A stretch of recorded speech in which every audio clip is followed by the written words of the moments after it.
Aquí comienza Red Más Noticias.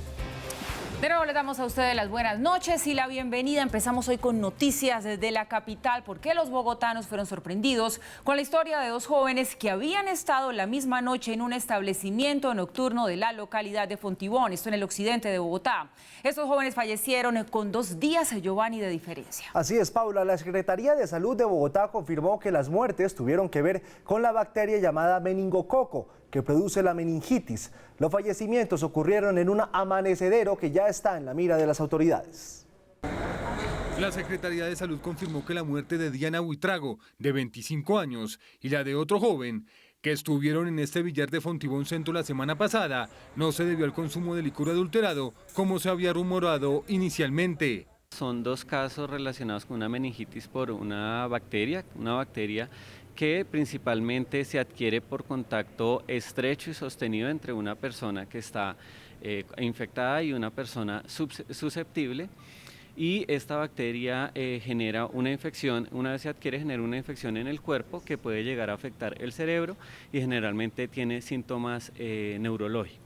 Una tercera persona también resultó afectada por la bacteria. Se encuentra hospitalizado, se encuentra estable con una atención favorable en este momento, el caso se encuentra aislado. A mi hija le encontraron alcohol en la sangre. ¿Cómo no va a ser el trago? ¿Ah? Fue el trago. Las autoridades de salud aclararon que los fallecimientos no ocurrieron por consumo de bebidas falsificadas. El contagio debe ser contacto estrecho y sostenido. No es como una gripa que yo puedo estornudar o toser, inmediatamente la persona que está al frente se puede contagiar. Es un contacto sostenido por besos, por abrazos, por compartir utensilios, por residir en la misma vivienda. El establecimiento, de acuerdo con la alcaldía local de Fontibón, funcionaba como amanecedero. No, lo normal, ellos vienen y trabajan, hacen aseo y yo vengo y miro y no sé nada más. Le dicen a uno delante de la señora, siga que aquí le tenemos buenas chicas. En el primer trimestre del año pasado se registraron en Bogotá 11 casos de personas contagiadas con meningococo, de las cuales una murió. Este año van 10 casos y 2 muertes. La sintomatología asociada generalmente a la meningitis es cefalea, o sea, un dolor de cabeza intenso, fiebre, náuseas, rigidez en la nuca. El billar fue sellado, mientras cerca de 100 personas cercanas a los infectados fueron sometidas a tratamiento médico. Y en Barranquilla, los vecinos del barrio Baristo Surdis quemaron y destruyeron la casa de los presuntos asesinos de María José, una niña de tan solo 6 años. Varias hipótesis se manejan acerca de este crimen. Sin embargo, las autoridades investigan si el crimen fue por una deuda. En este estado quedó la vivienda donde residían los 2 presuntos responsables de la muerte de María José. Una turba enardecida la quemó y apedreó. Duro, mi hermanito, duro. Aquí estamos, mejor dicho, destrozados. Así como está la casa esa, destrozado, pero mejor dicho, hay que echar para adelante. Que la justicia haga todo. La policía avanza en la investigación de este escabroso hecho.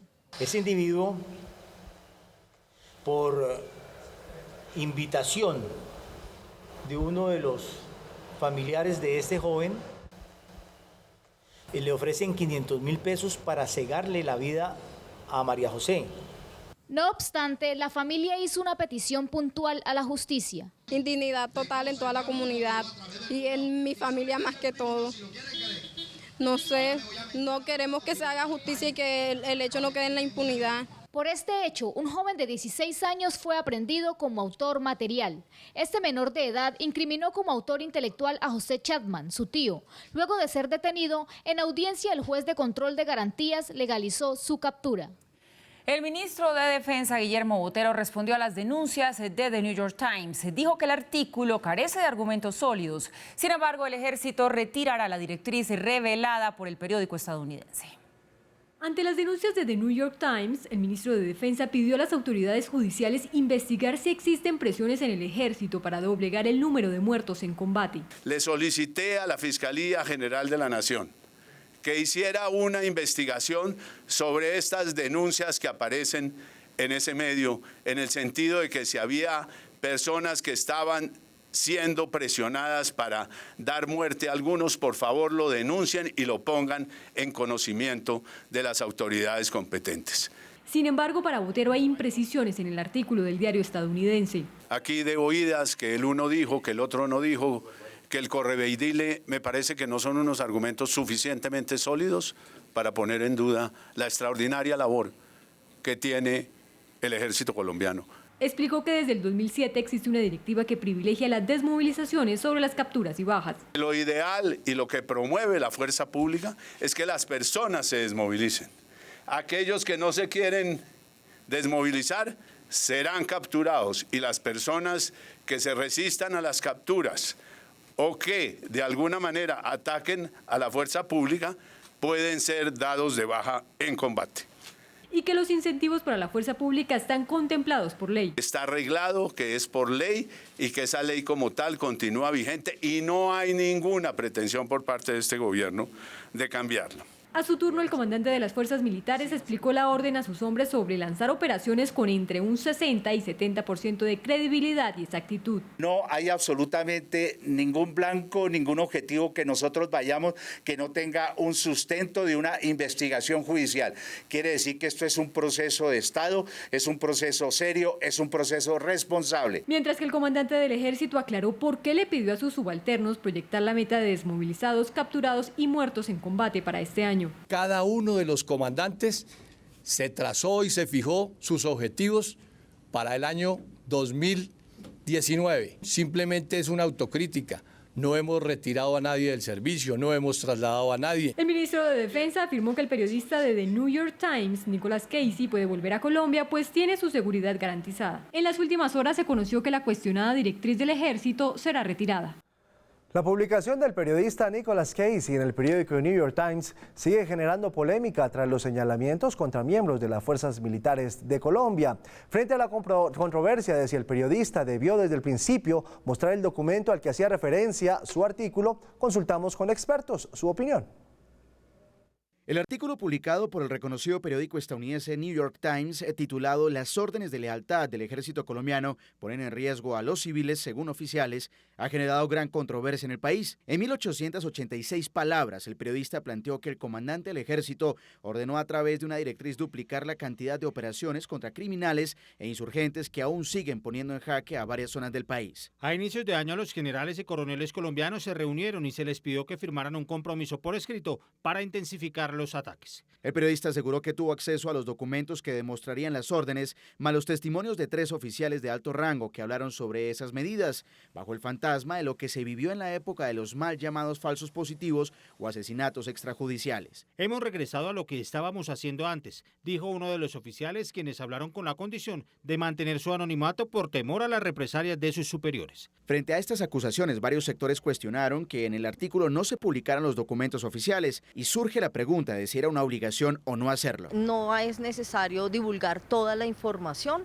ahí efectivamente uno está cuidando como cierto, en algunas oportunidades, algunas de las fuentes que precisamente temen que tengan algunas represalias. Para las organizaciones que defienden la libertad de expresión, este periódico, que tiene 168 años y reconocido por sus 125 premios Pulitzer, es uno de los más rigurosos. Si hay un medio que se caracteriza y que es reconocido por los periodistas y los medios de comunicación como de altísima calidad periodística a nivel global, es el New York Times. Por lo tanto, creo que esta denuncia tiene que ser tomada muy en serio. Ha sido revisado y verificado por una cadena de editores profesionales y en muchos casos por abogados que trabajan con esos medios. Para la exrelatora especial para la libertad de expresión en la CIDH, hay una estigmatización hacia el periodista que publicó esta noticia. El derecho internacional ya ha considerado que las descalificaciones, pero sobre todo la estigmatización a periodistas que hacen este tipo de reportajes, es una violación del derecho internacional de los derechos humanos.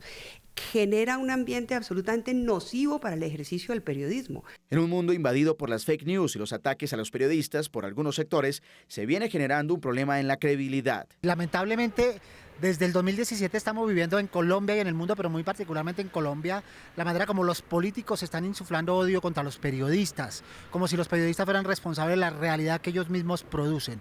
Tras la publicación del periodista Nicolas Casey, el comandante del Ejército Nacional de Colombia, general Nicasio Martínez, decidió publicar el cuestionario que envió al New York Times y aseguró que fueron entregados soportes y documentos anexos. El periodista Casey, quien escribió el artículo sobre las estrategias del Ejército colombiano para aumentar resultados, tuvo que salir del país por acusaciones de sectores políticos. Incluso, esta tarde publicó 2 de los documentos a los que tuvo acceso, como el documento de planteamiento de objetivos 2019 y las 50 órdenes de comando. Por supuesto, de lo que contiene este muy anunciado informe del New York Times y de sus reacciones hay que hablar más a fondo. Por eso saludamos aquí en nuestro set, en nuestra mesa de trabajo, a Néstor Rosanía, director del Centro de Estudios en Seguridad y Paz, investigador, analista político. Bienvenido, Néstor, y gracias por estar con nosotros. Buenas noches para ti, para toda la mesa de trabajo y para los televidentes. Bueno, Néstor, para usted, ¿qué tan concluyente es realmente lo que se dice allí en ese informe del New York Times? ¿Realmente qué de lo que dice podría ser una prueba de que se están poniendo en riesgo la vida de los civiles y de que las fuerzas militares están violando los derechos humanos? Bueno, 2 cosas. Primero, darle un contexto que en los conflictos internos lo que se maneja ahora es lo que se llama mentes y corazones. La guerra es la legitimidad. Antes los conflictos se medían era por número de bajas. A partir de la transformación de la guerra, el centro de gravedad es la legitimidad de las fuerzas. Por eso esto afecta tanto a las fuerzas, porque no es por número de bajas, sino por legitimidad. Ahora, segundo, la investigación está muy bien hecha, o sea, es el New York Times, tiene toda una cadena, digamos, de editores, abogados detrás del gran periódico de los Estados Unidos. Ahora, el tercero, el periodista hace la publicación finalmente de los textos y hay un mal manejo por parte del Ministerio de Defensa en términos de comunicación estratégica. En un principio dijeron, no existe, y hace pocas horas acaban de decir, no, mentiras, sí existía y vamos a sacar una directiva que no dice que lo que estamos impulsando son falsos positivos, sino que se puede dar a una mala interpretación. Entonces, hacen esa salvedad, pero no hay una consistencia. Finalmente sí existió y la directiva va a salir de circulación.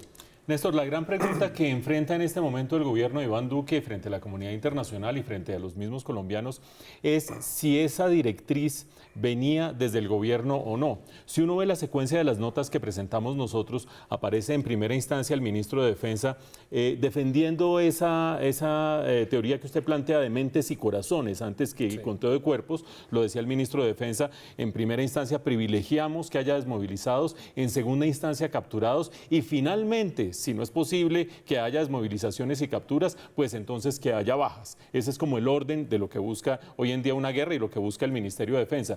Y sin embargo, la planillita sí existió y la planillita sí existe, en la que se les pedía a los miembros del ejército, a las tropas del ejército, duplicar resultados frente al año anterior en una serie de ítems, uno de los cuales era bajas, y después le pedían la suma aritmética. Cuando uno hace suma aritmética sin ponderar, le está dando igual valor a duplicar el número de muertos que a duplicar el número de entregas o el número de personas que deciden capturar. En ese caso, esa inconsistencia entre la directriz del ministerio y la planilla del ejército mostraría que esto fue una iniciativa exclusiva del ejército y que de ahí para arriba no sabían muy bien qué estaba pasando. Sí, digamos, el gobierno nacional crea una política de seguridad y defensa, que es la macro. Eso va para todas las fuerzas y para la Policía Nacional. Y después cada fuerza comienza a operativizar esa política grande de seguridad y defensa. Entonces, el ejército también tiene un plan de guerra, un plan de campaña, y a partir de ahí empieza a crear toda una estrategia, digamos, bajo su línea. Entonces, lo que encontramos aquí es que es un tema que no irradia a la fuerza pública, o sea, la policía no tenía nada que ver, ni armada, ni fuerza aérea, era un tema de ejército puntualmente, y era un tema para los comandantes de brigada y coroneles, que son los que están en las áreas de operación.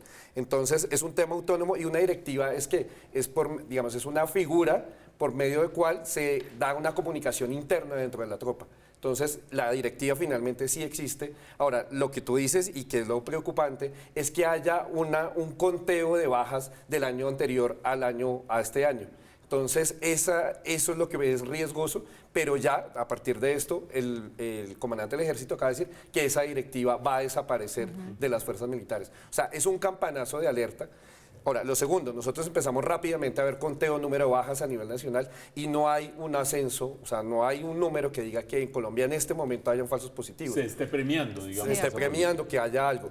Pero lo que sí sirvió es un campanazo de alerta que en ningún escenario se puede dar como privilegio, un indicador que haya un aumento de bajas en Colombia. La Fundación Paz y Reconciliación de Ariel Ávila esta mañana reconoció eso que usted estaba diciendo. No ha habido cambios significativos y como tal no ha habido ningún caso de falsos positivos hasta este momento, por lo menos en los últimos 2 años. Eso quiere decir que aquí lo que hubo fue un error de comunicaciones que devela que al interior del ministerio como que no le caminan mucho al ministro.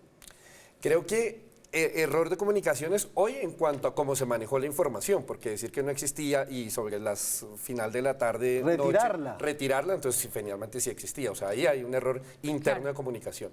Ahora, lo segundo, que si le caminan o no, creo que ahí no sería ese debate porque el tema es interno dentro del ejército, es parte del plan de campaña y lo maneja el comandante del ejército, digamos, ya es la parte operativa que él tiene que manejar. El ministro da la estrategia política. No creo. Digamos, él tiene que, digamos... ¿Semejante tema que no se escale al ministro? No, pero mira que el ministro tiene la responsabilidad, la línea política, pero ya la parte operativa, ya la materialización es parte de la autonomía del comandante del ejército, o sea, ya la directiva que él crea, el instrumento que él crea. Lo que se está, condenando, entre comillas, acá, es el instrumento que creó el comandante del ejército, que no hace parte de la política general del gobierno en temas de seguridad y defensa nacional. Pero sí responde a esa directriz. Claro, fue la manera como vio el Exacto, pero no sería la manera, y lo decía ahorita Mauricio, en términos de crear indicadores frente a las bajas, que eso es lo que se volvió preocupante en un momento. Néstor, en la línea de la pregunta de Giovanni, esta política que existió y cuya planilla ya se retiró, fue una directriz solamente del ejército. No compete no involucra a todas las fuerzas militares y no involucra al ministro de la Defensa. Pero cuando se genera un lío político a partir de una política como estas, y no solo lío político, en realidad era el campo de cultivo de empezar a generar, ustedes tienen que duplicar resultados en número de bajas, pues como totalmente indiscriminados, sin que hubiera por medio estrategia o algo parecido. Esa responsabilidad no sube hasta el ministro. Una cosa es que el ministro no estuviera enterado porque es la estrategia del ejército, pero cuando se arma el problema y empiezan a subir responsabilidades, ¿no sube hasta el ministro? Claro, y es el primero porque es el responsable político de la seguridad y defensa nacional. Y con el antecedente de falsos positivos tenía que subir. Tiene que subir y por eso es preocupante el manejo que se le dio. O sea, y lo acabamos de mencionar, como empezar las contradicciones en el camino. Si se había dicho que no y finalmente que sí quedase sin sabor en el país, finalmente la directiva sí estaba ahí. Era más fácil decir, hay una directiva, pero hay un problema de comunicación, no se quiere comunicar eso con esa directiva. Y ayer lo decía la vicepresidenta, este gobierno no quiere manejar esos indicadores, quiere manejar otros indicadores frente al tema de desmovilización, frente a otros parámetros, pero que las bajas nunca más sea un indicador. Entonces parece que hay una desconexión entre lo que piensa el gobierno, piensa el Ministerio de Defensa, que es un ente político, y lo que llegó realmente a la base de las fuerzas. Claro, y eso es realmente complicado. Pues bien, era importante hablar con usted, Néstor, acerca de este tema. Lo cierto también aquí es que la reputación de nuestras fuerzas militares está golpeada y hay que trabajar en recuperar esa confianza y esa reputación de los unos con los otros, del país con sus fuerzas militares. Néstor Rosanía, director del Centro de Estudios de Seguridad y Paz, muchas gracias por habernos acompañado. Buenas noches para usted. Gracias a ustedes y a todos los televidentes. Bien, y continuamos. En los juzgados de Palo Quemado avanza la audiencia de imputación y medida de aseguramiento en contra del exguerrillero Jesús Santrich, señalado por la Fiscalía de nexos con el narcotráfico. Nos vamos con Juan Carlos Giraldo, quien nos va a ampliar esta información. Chicho, buenas noches y adelante.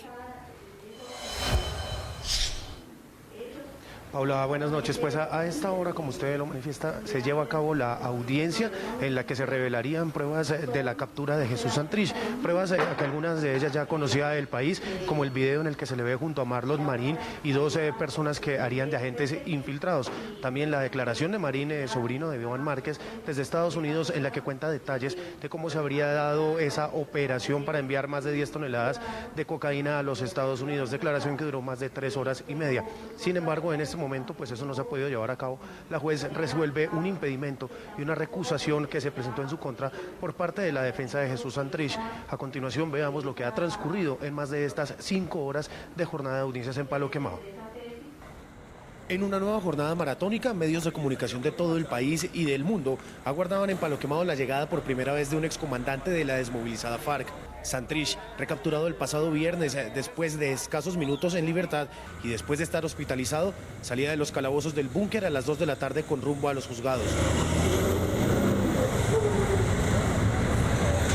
Fuertemente custodiado por una tanqueta blindada, agentes de la policía y del CTI, Seusis Pausies Hernández llegó al complejo judicial.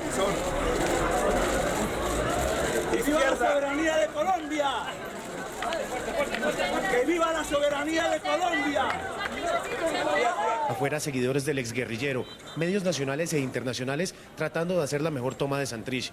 Adentro, abogados, fiscales y procuradores listos para la audiencia. Inició la audiencia media hora más tarde de lo previsto, y entonces las primeras palabras de Santrich advirtiendo que esta no sería una típica audiencia. No hay mejor forma de alcanzar la libertad que luchar por ella. Simón Bolívar. Espero que esta audiencia sirva para dar un paso a la paz y no a la ratificación de la calificación de República Banana que tiene nuestro país. La prensa por transmisión de televisión seguía lo que pasaba cada segundo en la sala. Que se presenten desórdenes en esta audiencia, por favor. El reconocimiento de la autoridad del juez debe empezar por las mismas personas que concurren a la audiencia, por favor. No es posible que hagamos más difícil, ya habíamos dado unas pautas para funcionar, entonces por favor, como esto no se puede hacer de esa manera y yo necesito concentrarme para mejor proveer, voy a ordenar por favor que el señor comisario desaloje la sala. Luego la estrategia jurídica, un impedimento y una recusación. Los despachó favorablemente a la imposición de una medida de aseguramiento.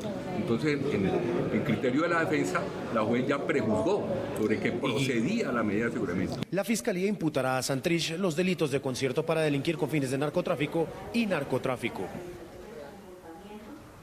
En estos momentos la jueza 16 de control de garantías pues se refiere al impedimento planteado. Lo que ha dicho es que Santrich no tiene fuero, por lo cual la competencia sería de este despacho. Sin embargo, la recusación podría quedar en manos de otro juez de su superior jerárquico. Nosotros continuamos acá en los juzgados de Palo Quemado, atentos de lo que suceda con esta audiencia de imputación y medida de aseguramiento. Regreso con ustedes a Estudio Giovanni para que continúen con más información. Juan Carlos Giraldo, Red Más Noticias. Muchas gracias, Juan. Luego de que el partido FARC anunciara un recorrido por los espacios territoriales para pedirles a sus hombres que le sigan apostando a la paz, Iván Márquez hizo todo lo contrario. Le dirigió a los exguerrilleros una carta en la que les asegura que dejar las armas fue un error. La idea del partido FARC es clara, pedirles a sus hombres que no desfallezcan pese a lo que llaman la inseguridad jurídica que se generó por la situación de Santrich. No, el mensaje es que el acuerdo hoy en día ha dejado de pertenecerle exclusivamente a las FARC y al Estado. Vemos cómo diariamente, en medio de las dificultades, se suman nuevas fuerzas, nuevos sectores sociales, personalidades a defender lo que estamos seguros nosotros debe ser la paz estable y duradera para nuestro país, y a eso le apostamos. Pero una carta de Iván Márquez dirigida desde la clandestinidad a los excombatientes que permanecen en los espacios territoriales y en la que afirma que el gobierno les hizo conejo, encendió los ánimos. Compañeros de los espacios territoriales, en nombre de los comandantes militares del antiguo Estado Mayor Central de las FARC, comandantes de frentes y columnas, impactados por la traición del Estado al Acuerdo de Paz de La Habana, les reiteramos autocríticamente que fue un grave error haber entregado las armas. Por eso, pocos minutos después, la colectividad le salió al paso a las afirmaciones del hombre que lideró a las FARC en Cuba. Nos parece que estar haciendo pronunciamientos sin estar aquí al frente, liderando como le corresponde a Iván Márquez y le correspondería lo que es el proceso de la lucha por la implementación, tratando de sumar voluntades, pues es relativamente fácil. Lo difícil es estar aquí poniendo la cara y enfrentando los riesgos de construcción de la paz. El partido, que hoy participó en un homenaje al niño de 7 meses, hijo de excombatientes y que fue asesinado en confusas circunstancias, reiteró que no ha pensado en pedirles a sus hombres que regresen a las armas ni que abandonen los proyectos productivos.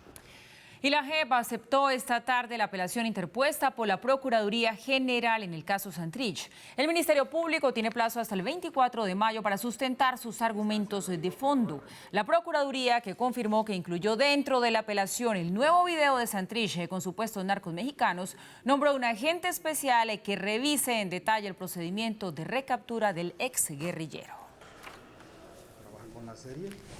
Bueno, apelación ante la JEP versus un nuevo proceso, eso sí, con recusaciones, con trabas, con dilaciones, es lo que tenemos aquí, pero aún así, Mauricio, persisten dudas y hay también nuevos desarrollos. Dentro de las dudas, la que acabamos de contar, y es que la Procuraduría sí decidió incluir el video que se conoció después, y lo que dicen expertos en la materia es que cuando se trata de apelaciones, pues no se pueden allegar nuevas pruebas, así que no sabemos si va a ser tenido ese video en cuenta o no. Y dentro de los desarrollos, que por supuesto hay mucho más, y usted ya seguramente los va a detallar más a fondo, pues están las reacciones, porque hay miembros del antiguo FARC que reaccionan de una manera mucho más mesurada y hay otros desbordados, como el señor Iván Márquez, que ustedes ya vieron todo lo que dijo a través de un comunicado porque no da la cara, y es una de esas ruedas sueltas que preocupa. Paula, para las personas que están en este momento comiéndose su arrocito con huevos fritos con tocineta... Otra vez me los va a engordar, ya le puso tocineta, pero bueno. No, pero ¿qué, salvado o qué? No, tampoco. Ya el arrocito con huevo tiene calorías suficientes para esta hora de la noche, Paula, tocineta no. La gente que está en sus casas diciendo, ¿cómo así? Recusación, apelación, me sacan una nota desde la JEP, la otra nota desde un juzgado de Palo Quemado, ¿cómo es que es la cosa? El recorderis básico. El proceso que tiene que ver con la extradición de Jesús Santrich, que tuvo una primera etapa en la JEP y que fue motivo de gran polémica la semana pasada cuando la JEP dijo no le voy a dar vía libre a la extradición, ha sido apelado por la Procuraduría y la JEP ha aceptado en otra sala, que es la sala de apelaciones, ha aceptado la apelación. Ese es el hecho de hoy. Eso no quiere decir, como dice Paula, que lo que va a presentar la Procuraduría vaya a ser aceptado, porque lo que decíamos en la nota es que 4 días hay de aquí hasta el viernes para que la Procuraduría presente su apelación. Puede ser que presente el video que ustedes están viendo en este momento, no es el video que están viendo en este momento, que el video que vimos tantas veces la semana pasada, en el que aparece Jesús Santrich con Marlon Marín hablando con 2 mexicanos, finalmente con sonido, porque no lo tenía con sonido la JEP, y finalmente apareció con sonido. Y es posible que la JEP le diga, no señor, usted no puede presentar pruebas que no hubiera presentado previamente, por lo tanto pues tenemos el video sin sonido y lo que de allí podamos inferir. Eso va a estar sucediendo esta semana y esta semana se sabrá la suerte que tiene esa apelación, por lo menos desde la parte procedimental, antes de que la sala de apelación termine fallando. JEP, extradición, pista número 1. Pista número 2 o cancha número 2, si lo quieren ustedes en esos términos. Justicia ordinaria, proceso que se inició el viernes pasado, no orientado a la extradición. ¿Orientado a qué? A decir, Jesús Santrich delinquió después de la firma del acuerdo, por lo tanto, la justicia ordinaria tiene ámbito de maniobra, tiene jurisdicción y termina la fiscalía diciendo, vamos a imputarle unos cargos por concierto para delinquir. 2 etapas críticas en ese proceso. Una de sábado a domingo, terminó en la madrugada del domingo cuando se legalizó la captura. Mucha gente decía, aquí no hubo legalidad, esto se pasaron por encima todo, ¿qué es eso de dejarlo solo 2 minutos fuera de la cárcel y ahí mismo lo agarran? Se violaron todos los derechos. La juez 16 terminó diciendo, de madrugada aquí se hicieron las cosas bien y la captura queda legalizada. Segunda etapa, la del día de hoy. La misma juez recibe para decir, vamos a hacer la imputación de cargos. Y esa termina siendo la audiencia que se inició por la tarde y que se suspendió a las 6:35 con 2 problemas o con 2 elementos que interpuso la defensa de Jesús Santrich. Uno, decir, él es parlamentario, por lo tanto no tiene que estar aquí, tiene que estar ante la Corte Suprema de Justicia. Respuesta de algunos, por lo menos lo que permite que siga el proceso en ese juzgado. Si bien el Consejo de Estado no le quitó la curul porque no hay una condena contra él, él no se ha posesionado y al no posesionarse como representante a la Cámara no queda bajo la jurisdicción de la Corte Suprema de Justicia, sino justicia ordinaria. Sigue aquí la objeción número 2. Los abogados de Jesús Santrich dicen, esta juez, la juez número 16, no puede ser la que me va a juzgar a mí. ¿Por qué? Porque ya prejuzgó. ¿Por qué dicen ellos que ya prejuzgó? Porque al haber permitido que se legalizara la captura y que quedara capturado nuevamente Jesús Santrich, dicen sus abogados, ya prejuzgó. Y al prejuzgar no es una juez justa. Por eso la nota decía, Chicho decía, que quizás el caso pase a manos de un superior de esta juez número 16. Por el momento, sigue este proceso, cancha número 2, proceso número 2, justicia ordinaria con miras a capturarlo y hacerle un juicio normalmente. Y mientras tanto, la carta de Iván Márquez, esa carta de Iván Márquez que para muchos desconcierta. Hay un gran seguidor de este noticiero que preguntaba hace un rato, hombre, ¿cómo es posible que una persona que se esté presentando ante la JEP, o que se haya presentado en algún momento, que esté en un proceso de paz, termine diciendo nos equivocamos al entregar las armas? Pues lo dice. Termina con una frase que uno no sabe si es buena, regular o mala. Termina diciendo, llamamos a los colombianos a que defiendan el proceso de paz, pero además dice, y a nuestros compañeros a que sigamos luchando por la paz. Uno no sabe si esa frase es ambigua al decir, luchando así o luchando así. Vaya usted a saber en qué termina esto. Por el momento otros miembros de las FARC ya dicen, se está equivocando Iván Márquez. Imagínese si así piensa Iván Márquez lo que debe estar pensando alias el Paisa. No escribe. No le dan ganas ni de escribir. Los directores de partidos políticos se reunieron con el presidente Duque. Coincidieron en la necesidad de hacer claridad en temas como la extradición y el narcotráfico en el marco de la JEP. Desde tempranas horas de la mañana arribaron a Palacio los directores de partidos de coalición y los independientes para poner sobre la mesa del presidente aquellos puntos en los que pueda haber coincidencia para adelantar algunas reformas. El Partido Conservador no le apuesta a la constituyente, pero sí respalda estos cambios. Es que aquí lo que tenemos que fortalecer es la extradición, el combate al narcotráfico, la erradicación de nuestros cultivos y sobre todo evitar la impunidad de los narcotraficantes. Colombia Justa y Libres anticipó que las reformas podrían ser por el camino legislativo y el Centro Democrático que podrían incluirse otros temas. Por lo menos mientras estén cumpliendo lo que en el Centro Democrático hemos llamado unas sanciones simbólicas, no adecuadas, de la restricción de vivienda y de movilidad, que por lo menos mientras estén en eso, los responsables de delitos atroces no puedan ocupar sus curules en el Congreso de la República. La U como partido independiente mostró coincidencia en la necesidad de cambios, aunque pidió al presidente pasos previos como el nombramiento pronto de un fiscal y la protección de los excombatientes. No se pueden cometer delitos después de firmado el acuerdo y con la intención de la verdad se queden eternamente después de haber cometido un delito transnacional. César Gaviria, líder de los liberales, fijó la posición de su partido en la negativa, a pesar del interés de otros partidos por el consenso. Le dejé claro al presidente que nuestro compromiso con el acuerdo de paz es indeclinable y que no haríamos nada que pueda afectar su integridad. Lo mismo que consideramos que el acuerdo de paz, tiene una protección constitucional. A la Casa de Nariño también llegó Vargas Lleras por parte del partido Cambio Radical. El gobierno fue claro en que este es un muy necesario primer acercamiento. Esto que ocurrió con el caso Santrich no puede volver a pasar. Prácticamente el enfrentamiento entre la jurisdicción ordinaria y la jurisdicción especial para la paz no puede pasar. Próximamente el gobierno se reunirá con los voceros de las bancadas de Senado y Cámara. Hablamos también a esta hora de economía, aunque la inflación va por buen camino y se espera que esté alrededor del 3% este año. El crecimiento económico no es el esperado, según el gerente del Banco de la República. Para Juan José Echavarría, el 2.8% en el primer trimestre se quedó corto y no es satisfactorio frente a los requerimientos del país. Las proyecciones de los técnicos del banco le apostaban a 3.2%, pero el comportamiento de sectores como la construcción o el agro no se cumplieron y afectaron el crecimiento total. Y el Centro Democrático en el Valle del Cauca tiene un dilema gigante para elegir a su candidato a la gobernación. Hay un exgobernador que pide experiencia y hay una diputada que reclama espacio. Los dos quieren el aval, pero todo lo definirá una encuesta.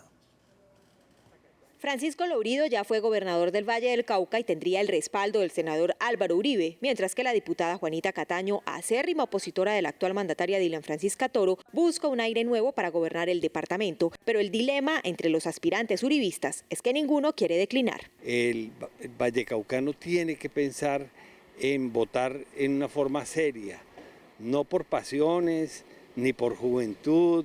En el foro que tendrá el partido esta semana en Buga y al que asistiría su máximo líder, podría declinar la balanza en favor de alguno. Una persona descontaminada de la clase politiquera y corrupta que ha tenido secuestrado el Valle del Cauca. El Centro Democrático tenía 3 precandidatos, pero Francisco Lopreto se retiró. Pues yo le he invitado a Juanita que se adhiera a mi propuesta.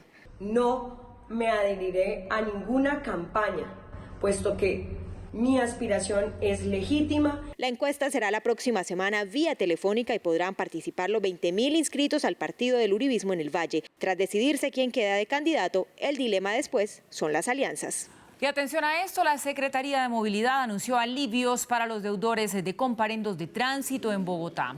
La entidad explicó que los ciudadanos que tengan deudas pendientes por comparendos podrán obtener un descuento de hasta el 70% sobre los intereses de mora si se ponen al día antes del 31 de julio. Carlos, atención a esto.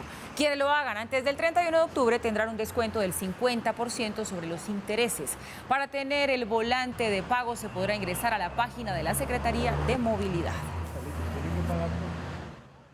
Este beneficio no aplica para todos los bogotanos. Hay una restricción fuerte y es aquellos que tienen comparendos por alcoholemia no están cobijados dentro de esta medida.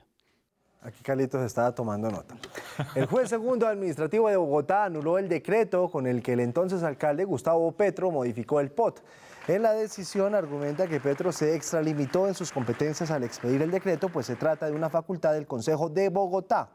El POT de Petro permitía la redensificación, la mezcla de usos del suelo y le daba facultades excepcionales para ponerle el acelerador a obras de desarrollo urbano. Ahora, este decreto, si bien fue suspendido y según expertos, su anulación no afecta proyectos aprobados después de su expedición. La Secretaría de Movilidad anunció que los menores de 16 años no podrán conducir patinetas eléctricas alquiladas por aplicación. Una resolución que ya fue publicada por el distrito y a la que le hace falta la firma del secretario de Movilidad y del alcalde Peñalosa para entrar a regir, contempla que estos vehículos no podrán transitar o dejarlas tiradas en los andenes. Por ello, la circular obliga a los operadores a contar con cajones para su estacionamiento. La velocidad máxima será de 20 kilómetros por hora. Y mucha atención porque mañana se dará uno de los 2 debates necesarios para que el proyecto de ley Ana Cecilia Niño no se hunda en la Cámara de Representantes. Es el que prohíbe el asbesto. Este martes se podrá jugar una de las últimas cartas de este proyecto para evitar que los riesgos del uso del asbesto sigan cobrando vidas en el país. Y en Red Más Noticias vamos a estar pendientes sobre qué congresistas llegan y cuáles no llegan a este debate importantísimo para la salud de todos. Y hay que hablar hoy también, por supuesto, de esa pelea entre Google y Huawei que implica que la compañía americana deja de transferir sus productos, mientras que a la China se le elimina el acceso a las actualizaciones de Android o de Gmail, y no significa que los celulares van a dejar de servir. Los expertos llaman a la calma y esperan que la tensión baje. La pelea de Huawei y la administración del presidente Donald Trump le puede representar un gran costo a la compañía china, pero Google también sentirá su efecto. El año pasado Huawei fue el de mayor crecimiento, se ubica ya como el segundo proveedor de dispositivos móviles por detrás de Samsung. Eso va a afectar en gran medida tanto a Google como a Huawei. Google anunció que dejaría de vender sus productos a Huawei luego de que el gobierno de Trump incluyera en la lista negra comercial a la compañía china. Sin embargo, expertos en el tema aseguran que los teléfonos que están en circulación podrán actualizar sus aplicaciones y hacer las correcciones de seguridad. A los usuarios no los va a afectar directamente en los celulares que actualmente están. Si digamos una persona no se da cuenta de la noticia y mañana va y compra un celular Huawei, no va a tener ningún problema.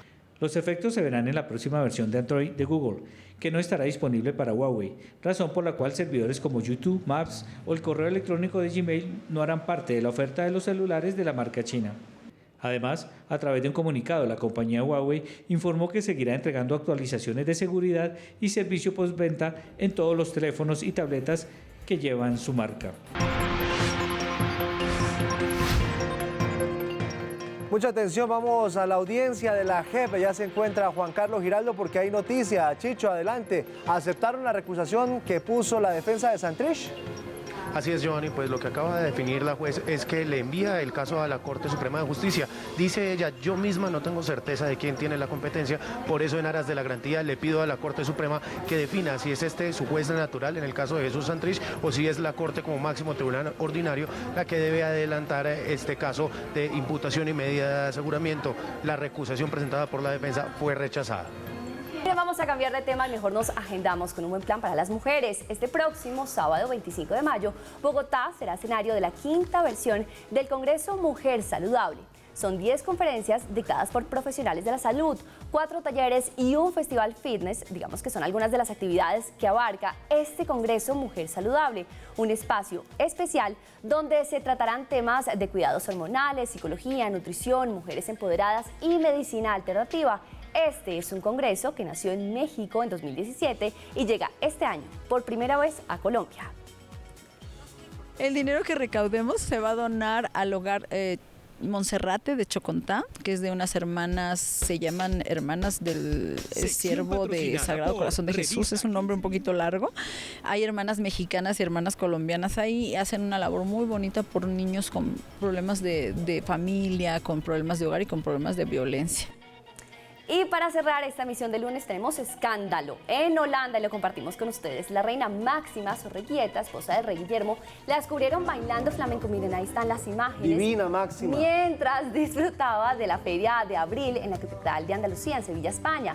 El matrimonio real, junto a sus 3 hijas, Amalia, Alexia y Aren, asistieron a la recepción del consulado italiano de Sevilla. Pero vean ahí, a la esposa. Sí, la esposa de Guillermo parecía estar más contenta del usual, pues fue captada con este video de los asistentes y el video ya fue censurado. Quizá ella estaba muy feliz porque hace 20 años... ¿Pero la censuran por qué? ¿Por estar feliz? No, porque le tocó la cintura. Porque ese no es el esposo, ese no es el rey. Porque está bailando con otro Está hombre. bailando con Tony Benjumea. Sí, señor. ¿Qué es esto? Y bueno, el vestido está divino, se le ve divino y ella se ve feliz. ¿A qué venimos a este mundo a ser felices? Yo no puedo Y creer. aquí va, y os digo una cosa, ¿qué va uno a la Feria de Abril? A pasarlo bien, a disfrutar. A bailar, Si uno no ¿sabe va a la eso? Feria de Abril a hacer eso, que se vuelva para casa, en serio. Pero además, si en Sevilla no la saca a bailar Tony Benjumea, salga a bailar con Tony Pues Benjumea. claro, te saco a bailar algo, video y bueno, todo lo demás. ¿Censurado, de verdad? Pero Censurado porque esas no son las conductas que ella debe mostrar. ¿Vieron Una reina ustedes de las ventajas de ser plebeyos? Esto es una machera. Bailar con quien uno quiera.